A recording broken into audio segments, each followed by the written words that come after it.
UP में कांवड़ यात्रा को लेकर सियासत जारी। बीजेपी के नेता पूर्व केंद्रीय मंत्री मुख्तार अब्बास नकवी की नाराजगी सामने आई। उन्होंने कहा, अति उत्साही अधिकारियों का हड़बड़ी में दिया गया आदेश लगता है। अधिकारियों का आदेश हड़बड़ी में गड़बड़ी वाला है। आस्था का सम्मान होना चाहिए, लेकिन अस्पृश्यता का संरक्षण ना हो, भेदभाव का संरक्षण ना हो। आपको बता दें कि मुजफ्फरनगर में कांवड़ यात्रा के रूट पर सभी दुकानदारों, ढाबों, भोजनालयों के साथ साथ रेहड़ी पटरी वालों को अपने नाम की तख्ती लगाने का आदेश दिया गया है।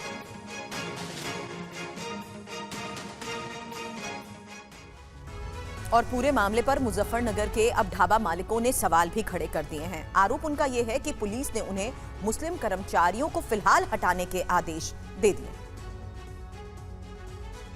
इस वक्त हम मौजूद है खतौली बाईपास के पास बने साक्षी टूरिस्ट ढाबे पर, जहां तस्वीरों में देख सकते हैं कि मुजफ्फरनगर पुलिस के द्वारा दिए गए निर्देश के बाद यहां पर प्रोप्राइटर अक्षय प्रताप सिंह का नाम आपको तस्वीरों में नज़र आएगा। बाकायदा यहां पर नाम लिखा हुआ नज़र आ रहा है और यहाँ पर आपको लिखा नज़र आएगा साक्षी टूरिस्ट ढाबा। इस वक्त हमारे साथ अक्षय मौजूद है, सीधे बातचीत करते हैं और जानते हैं कि आखिरकार मुजफ्फरनगर पुलिस के इस निर्देश को वो कैसे देखते हैं। अक्षय, आप इस निर्देश को किस तरह से देखते हैं, क्या लगता है आपको? ये जो निर्देश आए एक तरीके से सही भी है जो पुलिस ने निकाले, वो एक तरीके से मुझे लगता है सही भी नहीं है, क्योंकि यहाँ पर कोई भी अगर मज़दूर मुस्लिम है, अगर वो काम कर रहा है, यहाँ पर मजदूरी कर रहा है, अब उसे 10-15 दिन से अगर घर पर बिठा दिया तो वो कहाँ से इनकम प्राप्त करेगा, अब कैसे घर चलाएगा? यानी कि आप कह रहे हैं कि मुस्लिम जो लोग काम करते हैं वो उनको हटाया आपने? जी, हटाना पड़ा है। प्रशासन के खिलाफ कैसे जा सकते हैं? किसने कहा ये आपको कि हटाना है? प्रशासन ने कहा है, जो पुलिस वाले घूमते हैं उन्होंने कहा है। क्या कहा उन्होंने? उन्होंने कहा है कि कोई भी मुस्लिम होटल पर नहीं रहना चाहिए। तो पहले कितने मुस्लिम लोग काम करते थे आपके यहाँ पे? यहाँ पर 4 लोग काम करते थे। चारों को आपने हटा दिया? जी सर, अब पूरा जो स्टाफ है वो हिंदू का है। पूरा स्टाफ हिंदू का? जी सर। तो ये आपने यहाँ पे अपना नाम भी लिखा हुआ है यहाँ पर, तो ये भी निर्देश आपको आए थे? जी, ये भी निर्देश मुझे ही थे कि अपना नाम लिखना है यहाँ पर। नाम लिखना है जी। उसके अलावा ये भी कहा कि मुस्लिम लोगों को हटा देना जो काम करते हैं आपके यहाँ? जी जी जी, ये सब कहा है। वजह जाननी चाहिए क्यों ऐसा कहा गया है? ऐसा तो उन्होंने कुछ ऐसा हमें बताया नहीं है, बस उन्होंने कहा है कि यहाँ पर कोई भी मुस्लिम नहीं रहना चाहिए, और हमें टाइम भी दिया था कि इस दिन मुस्लिम नहीं रहना चाहिए। हमने गैलो हटा दिया था उन्हें। निर्देश तो उनका सर हम पूरा ही मान रहे हैं, पर तो वो उन्होंने गलत ही किया ना, जो शुरू से यहाँ पे आदमी काम कर रहा है, हमारे साथ में मैनेजमेंट कर रहा है। अभी हमें यहाँ दिक्कतें भी काफ़ी हो रही है हमारे मालिकों को, तो बस प्रशासन ने यही कहा जी इनको आप तुरंत हटाएं यहाँ से, ठीक है जी। इनको जहाँ भी आप भेज दें, इनको मोमडन्स कोई नहीं रहेगा होटल में, खाली हिंदू रहेगा। और अपने आधार वगैरह ये सब कुछ हमने वो भी यहाँ सब कुछ रखा हुआ है, कोई बड़ा अधिकारी आता है तो उसके लिए हमने सब कुछ यहाँ पे रखा है दिखाने के लिए। और बीजेपी से सौरभ सिकदर साहब हमारे साथ मौजूद हैं। सिकदर साहब, आप अभी मुसलमानों के खैरख्वाह होने की बात कर रहे थे। यहां पर एक आदेश जारी किया जाता है और उसका नतीजा देख लिए। ग्राउंड रिपोर्ट हमने आपको दिखा दी। मुस्लिम कर्मचारी तमाम ढाबों से, होटलों से निकाले जा रहे हैं। आपके अपने बड़े नेता पूर्व केंद्रीय मंत्री मुख्तार अब्बास नकवी सवाल उठा रहे हैं, कह रहे हैं भेदभाव का संरक्षण नहीं होना चाहिए। यह कैसा आदेश है? नहीं, देखिए, ये आदेश के बारे में तो आपके चैनल से मेरे को पता चला, लेकिन मैं एक प्रश्न करना चाहता हूं कि जब एक हमारे सावन महीना में हजारों लाखों पुण्यार्थी जो है उसी रूट से हरिद्वार जाते हैं, तो इनके खाने पीने ये सब के लिए दिक्कत हो सकता है।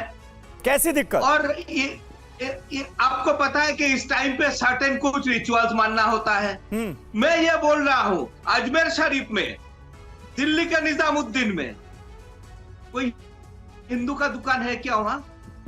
क्योंकि वहां पे मुस्लिम शरणार्थी जाते हैं और उसका कुछ श्रद्धा है। और यह व्यवस्था जो है ये कुछ ही दिनों के बात है, ये तो परमानेंटली नहीं बोला गया कि सौरभ सिकदर साहब, ये कैसी बातें आप कर रहे हैं कि मुस्लिम दरगाहों के पास सिर्फ मुसलमानों की दुकानें होंगी, मंदिरों के पास सिर्फ हिंदुओं की दुकानें होंगी, और ये क्या छुआछूत को बढ़ावा देना नहीं है? नहीं, सिकदर साहब, मुझे ये बताइए, ये क्या भेदभाव को बढ़ावा देना नहीं है कि आप कहें कि हिंदू के यहाँ खाएगा, मुस्लिम मुसलमान के यहाँ खाएगा? ये चाहते हैं आप? बिल्कुल, मैं आपको पूछना चाहता हूं कि क्यों नहीं है। मैं ये नहीं बोला कि होना नहीं चाहिए। यहाँ पे कुरैशी साहब है, वो इसका जवाब दे दे। वहां पे क्यों नहीं है हिंदू दुकानदार? चलिए हिंदू का कुरैशी खाने साहब पीने से का इसका सामान जवाब क्यों ले नहीं लेती हूँ। मिलता उससे है? पहले धर्मेंद्र यादव जी, अब आप इस फैसले के बारे में बता दीजिए। सोमवार से सावन का महीना शुरू होता है, अभी हम कल शाम देख रहे हैं कि ऐसा बड़ा फैसला लिया जाता है। इसको आपको लगता है अमल में लाना, एग्जीक्यूट करना भी इतना आसान होगा? क्योंकि फैसले को लेकर तो खुद वहां के लोग, वहां के कर्मचारियों भी अब फंस चुके हैं। शोरबे जी, भारतीय जनता पार्टी के नेताओं के जो दिमाग में गंदगी है वो शायद इस सावन में भी नहीं निकल पाएगा। ऐसे पता नहीं कितने सावन लाने की आवश्यकता है। भारतीय जनता पार्टी के नेताओं में ही ऐसे लग रहा है कि मोदी जी कहते सबका साथ सबका विकास, शुभेंदु अधिकारी कहते नहीं भाई सबका साथ सबका विकास गलत बात है। तो आज भारतीय जनता पार्टी अपने विचारों से पूरी तरह से हट चुकी है। जनता के सरोकार से कोई मतलब नहीं है। सौहार्द और सद्भावना, देखिए ये बहुत संवेदनशील मुद्दा है, सॉरी टू बट इन, लेकिन आस्था के नाम पर, परंपरा के नाम पर, विरासत के नाम पर, हिंदुओं की भावनाओं को ध्यान में रखने के नाम पर लिया जा रहा है ये फैसला।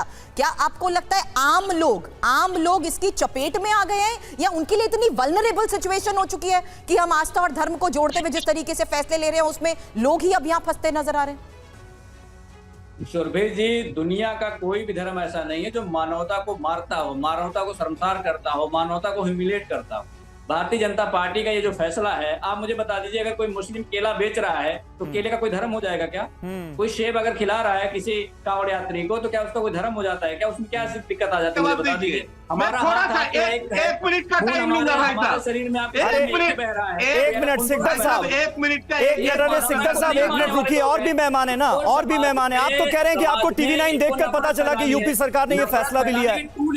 ठीक है, एक मिनट। सावन आ गया है तो सावन इनके लिए बंगाल में, ठीक है, में जब दुर्गा पूजा होता है तो मुहर्रम के लिए उसका विसर्जन क्यों रोक दिया जाता है? ये इनको सिखाया जाता है। बंगाल में जब दुर्गा पूजा होता है जब देश आजाद नहीं था, उसका विसर्जन क्यों रोक दिया जाता है? ये देश के बताइए। विरोध में काम करते थे। अब देश आजाद हो गया है तो देश के अंदर कभी मुसलमानों को बांट के, कभी सिखों को बांट कर, कभी बौद्ध को बांट कर, कभी और किसी को बांट कर, ये इनकी ट्रेनिंग ही है। इनसे कोई दिक्कत नहीं है।